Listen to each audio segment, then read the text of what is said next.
how unemployment is affecting young people. Youth unemployment. Young people at risk of long-term unemployment. Youth unemployment can be defined as young people between the age of 15 to 24 years old who do not have a job but are actively searching for a job. The youth unemployment rate in Malaysia has been growing since 2015, and it is still gradually increasing after the COVID-19 pandemic. According to the chart, the youth unemployment rate in Malaysia has always been increasing. It hits its peak in February 2021, makes up 13.9%. One of the main factors was the movement control order that was extended twice in February, on the 2nd and 16th of February. Some of the jobs were not affected by this, such as the wholesale and retail trade, education, human health, and social work. However, the employment rate in the tourism industry remained declined.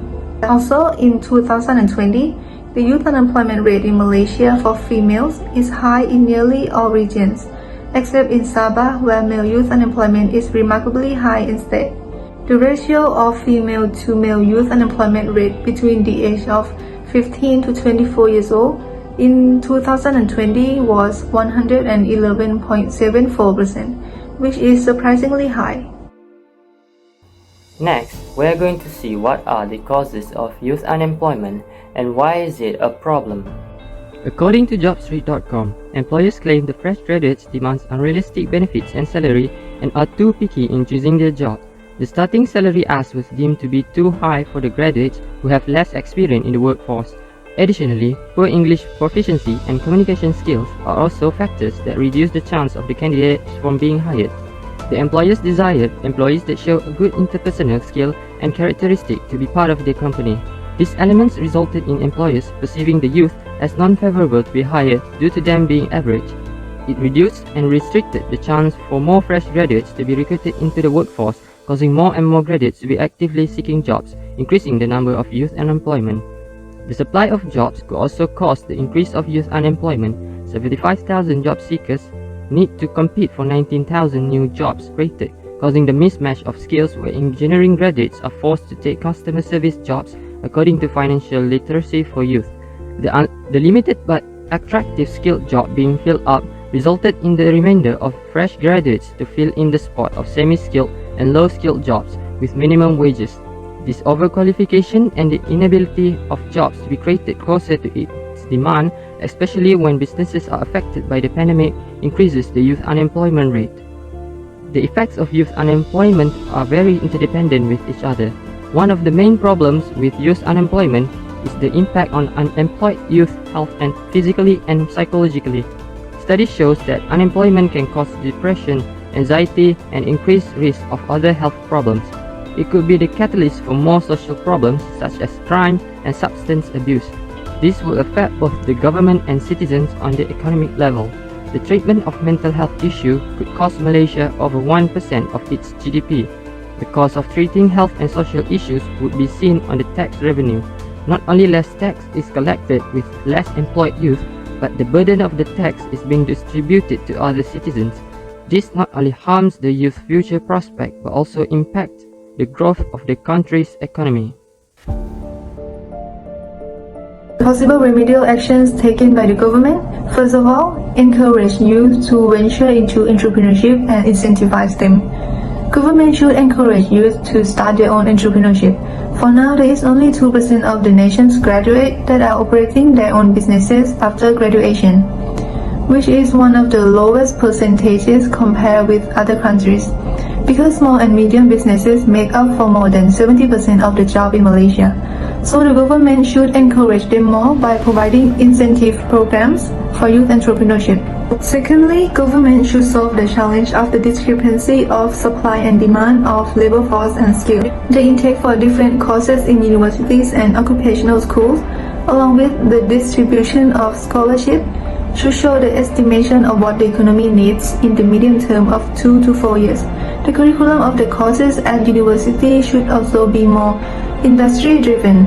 The technical and vocational education and training, or the TVET, includes formal, non-formal and informal learning that prepare youth with the knowledge and skills that are essential in the working world.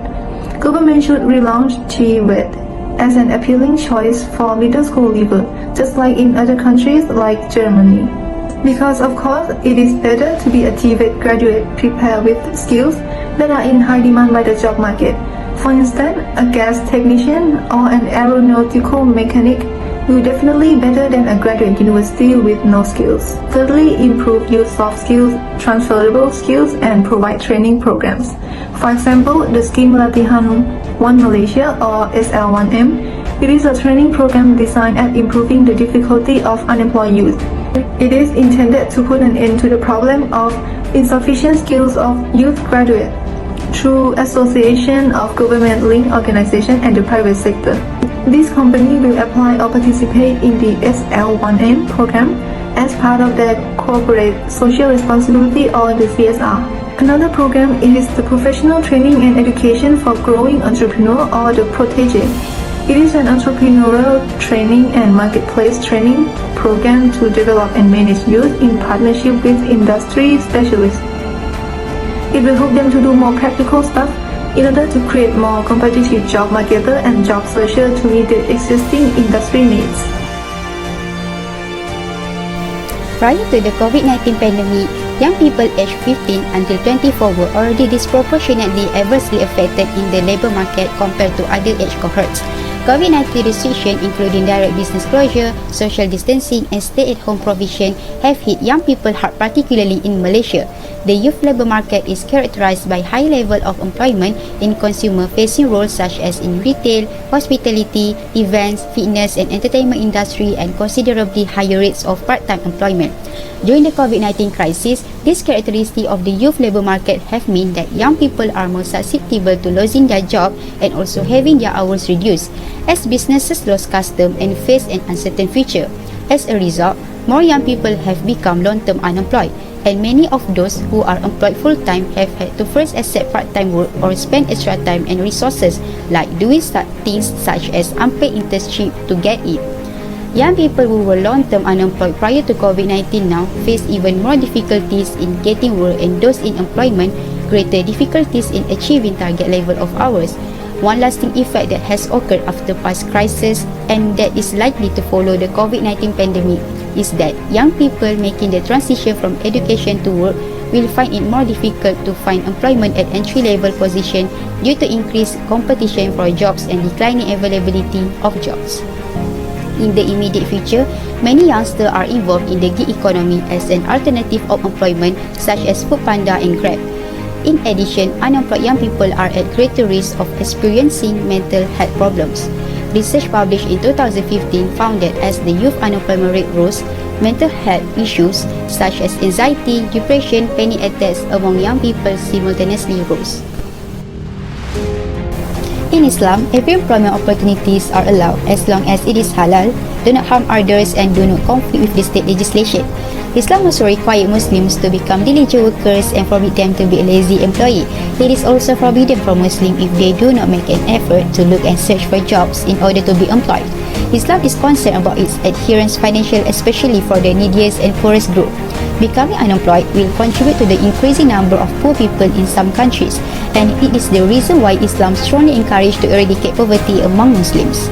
Islam comes with various effective alternatives and principles to help people that was unemployed to ease their way of life before facing other stages of critical situation, which is poverty. One of the tools that can be used in the Islamic economy to prevent this thing from happening is the Makasih Syariah principle. Makasih Syariah will show how this principle can be utilized to solve the unemployment and poverty problem. In the Quran, it also stated that we are encouraged to find our own earnings, which can be seen on Surah Al-Mulk verse 15. In the surah, it stated that it is He who made the earth stay for you, so walk among His law and eat of His provision, and to Him is the resurrection. This verse shows the relationship between Surah Al-Mulk and rizq.